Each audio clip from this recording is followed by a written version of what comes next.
শাড়িতে কিভাবে সহজ নিয়মে এবং সহজ পদ্ধতিতে আমি ফলস লাগাই সেটাই আজকে তোমাদের সঙ্গে শেয়ার করব।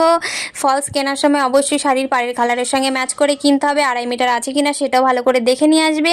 ফলসের দু সাইডে যে মেশিনের সেলাই থাকে সেটা অবশ্যই হাত দিয়ে আগে টান টান করে নেবে, তাহলে কোথাও কোচকানো ভাব থাকবে না। ফলস লাগানোর পরেও কিন্তু ফলসটা লাগানোটা ভালোভাবে সেট হবে। তারপর শাড়িতে আমি একটা হাতের মাপ করে নিয়েছি।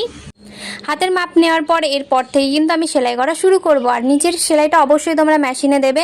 আর এখানে যখন তোমরা সেলাই করবে, নিচের সেলাইটা যখন মেশিনে দেবে অবশ্যই সাবধানে আস্তে আস্তে ধীরে ধীরে করবে।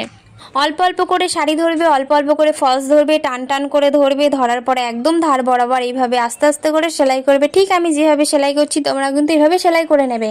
দেখো একদম আমার মেশিনের সেলাইটা হয়ে গেছে। ধার বরাবর দেখো কত সুন্দরভাবে সেলাইটা করে নিয়েছি। এরপর আমার হাতের হেম সেলাইটা করে নিতে হবে।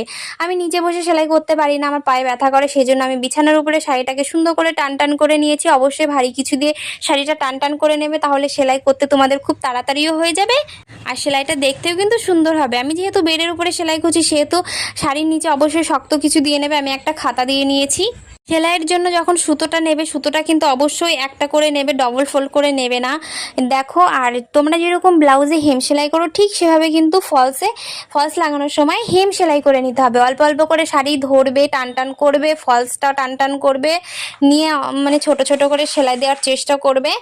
দেখো সেলাই যখন হয়ে যাবে, যখন সুতো টানবে, টানার পরে কিন্তু হাত দিয়ে বারবার চেপে চেপে টান টান করে নেবে, তাহলে শাড়ির কোথাও কোঁচকানো ভাব থাকবে না। আর অবশ্যই তোমরা চেষ্টা করবে শাড়িটা যখন পাতিয়ে নেবে কোথাও, সেখানে কিন্তু একটু ভারী কিছু দিয়ে যদি শাড়িটা টান টান করে নাও তাহলে কিন্তু তোমাদের সেলাই করতে খুবই সুবিধা হবে, ভীষণ তাড়াতাড়িও হয়ে যাবে। ঠিক দেখো আমি কত সুন্দর আস্তে আস্তে সেলাই করে নিলাম, তাড়াতাড়িও হয় এভাবে। দেখো হাতের হিম সেলাইটা হয়ে গেছে। এরপর তোমাদেরকে শাড়িটা সোজা করে দেখাবো কেমন হয়েছে। দেখো কোথাও কোঁচকানো ভাব নেই, দেখো কত সুন্দর করে টান টান করে সেলাইটা হয়েছে। এভাবে যদি তোমরা সেলাই করো অবশ্যই কাস্টমারদের পছন্দ হবে। আর তোমাদের কেমন লাগলো অবশ্যই আমাকে কিন্তু কমেন্টে জানাবে। সবাইকে টাটা।